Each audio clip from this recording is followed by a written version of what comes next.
Hi everyone, welcome to my first YouTube piano lesson. Today we're going to focus on my new song, Have I Ever Loved, and I'm going to use that to illustrate the concept of voicings on the piano, how you play your chords, because there's many different ways to play a chord, and depending on how you play it, it really can change the sound of a song.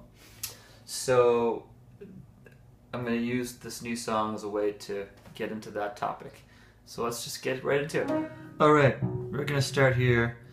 This song, Have I Ever Loved, is in the key of B, which means that the B chord is kind of the home chord where it feels resolved. But actually, it doesn't really go to the B chord that much, which kind of lends itself to that, feeling of tension in the song. It revolves around a lot around the minor chord, the relative minor chord, which is if you go down the scale, 2 notes, that would be a G sharp minor. So you get the chords for there's the main riff, which is this.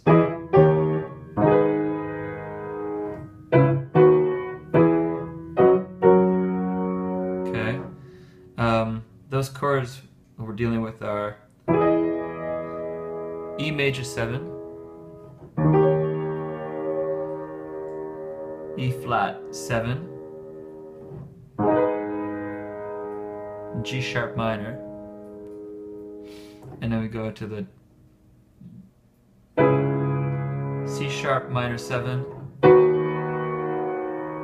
B major with a D sharp in the bass,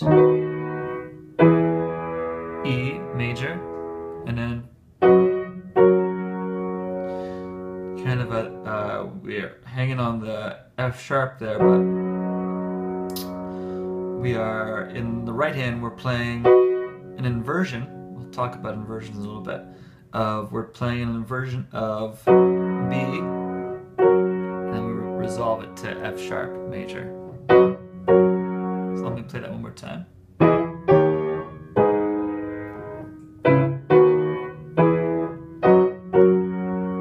Okay, and once again, so the B is the major chord, is the one chord where it feels at home, where it resolves, and we got the 6th minor, meaning if you go up the scale from B major, 1, 2, 3, 4, 5, 6. That's the 6th minor. That's the relative minor. So it kind of, they can resolve there as well. Anyway, so if we were to play those chords that I just showed you in the very basic way, this is how it would sound. Basically, we play it with the first inversion. That's E major 7, so meaning E major, and then you go up the scale and you add the 7th note of the scale, and that's the major 7th note. 1, 2, 3, 4, 5, 6, 7. That makes it a major 7 chord. So we go, it would be E major 7, E flat 7, with the 7th note there. This time it's not a major 7th note you're adding, it's a flat 7 note. E flat, but it's E flat because it starts on the E flat note there. And then it would go to G sharp minor, and then C sharp minor, B major with a D sharp in the bass, E major, and then B major, F sharp major, with it on both chords with an F sharp in the bass. But that's a lot of notes to play, and it's not going to sound as beautiful as the way I was playing it originally to you guys. So this thing I learned when I was taking jazz piano lessons when I was a teenager. I learned a lot about how to voice chords, and my teacher, his name is Eric Carding, who was awesome by the way, he turned me on to this concept of not necessarily needing to double the notes of a chord in both hands. You take a chord, let's say like Well, like E major 7. Okay, actually I am doubling that. See, I can play the E in the bass and the E up here. But for instance, that second chord there, E flat 7, this is how I would play it. This is how you would play it basically full on, right? But I'm already playing the E flat with my left hand in the bass, so let's just not play that in the right hand. All of a sudden, and so I'm not playing that in the right hand, and also I'm not playing all of a sudden the 5th note of the chord there, the B flat note. You know, you got a lot of the tones of a chord that the notes of a chord that make it nice are often the 3rd note and the 7th note. If you got an extended chord like a flat 7 chord or a major 7 chord. So instead of playing that, I'm playing this. And then when I go to the G sharp minor, instead of playing that, I'm already playing the G sharp with my left hand, so let's leave that out. And all of a sudden, I'm bringing that D sharp and bringing it down here so it becomes an inverted chord. So I got the G sharp in the left hand, the D sharp, which is the 5th note of the chord, on the bottom there in the right hand, and then the 3rd note at the top of the right hand. That sounds nicer than this.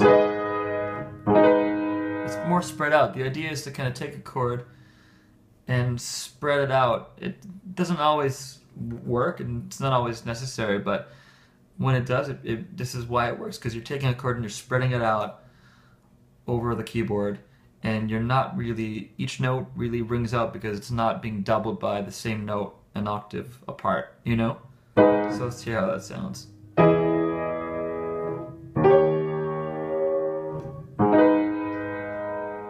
And now I'm going to the next chord, which is the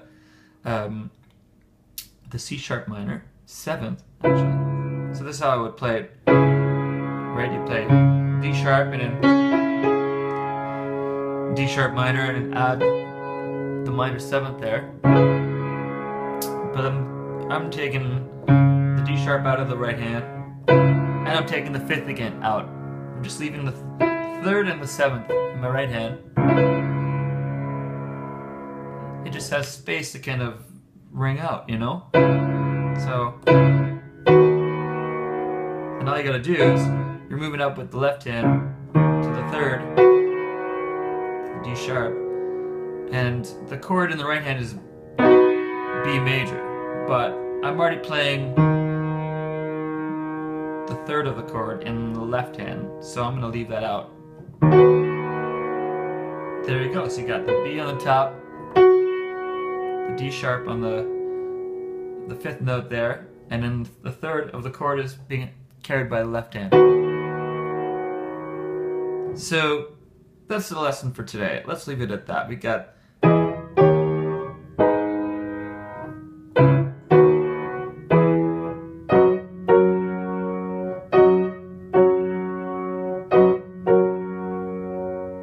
sounds like this.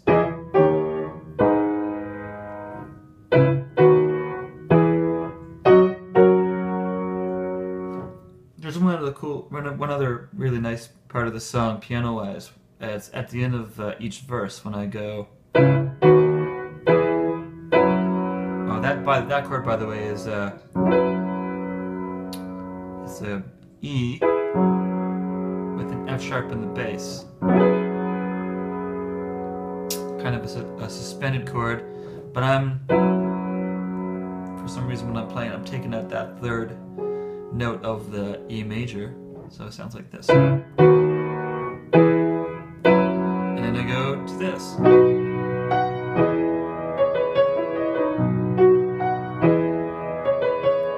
Oops, let's do that again.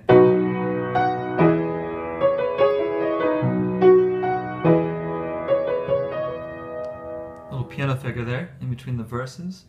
So basically what's happening there is starting on the B major, and then I go up to the 5th note of the B scale, which is F sharp, so then I'm heading up to the E major 7 chord, full on E major 7. Top note is the major 7 chord, so, and then I go little thing there on the 6th note and the 5th note of the chord. Oh, see a little arpeggio stuff there, my classical training coming in there, showing its influence. You see that? Hitting the bottom note there.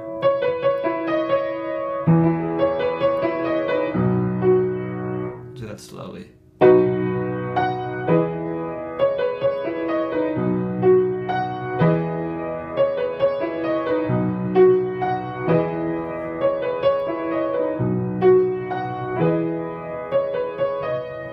I wrote this on an organ, by the way, so I didn't even have the piano. It was too late at night to write on the piano, so I was playing this organ, and that's where I came up with these chords and these voicings and that little piano riff there. So to recap, voicings are the way you choose, the notes you choose to play a given chord. You can there's so many possibilities. And you got a B major chord, you can play it like that, go up the inversions, you can take out notes, just to kind of leave a bit more of a space. Gives more of an open sound, you know? And you can put in the note that you left out, you can put it on the left hand. So that sounds different than that. You know what I'm saying? It really alters the sound of the song. So that is what I wanted to show you guys around the song and around the piano and how to play these chords. Hope you enjoyed. Hope you take something away, and feel free to get in touch if you have any questions too.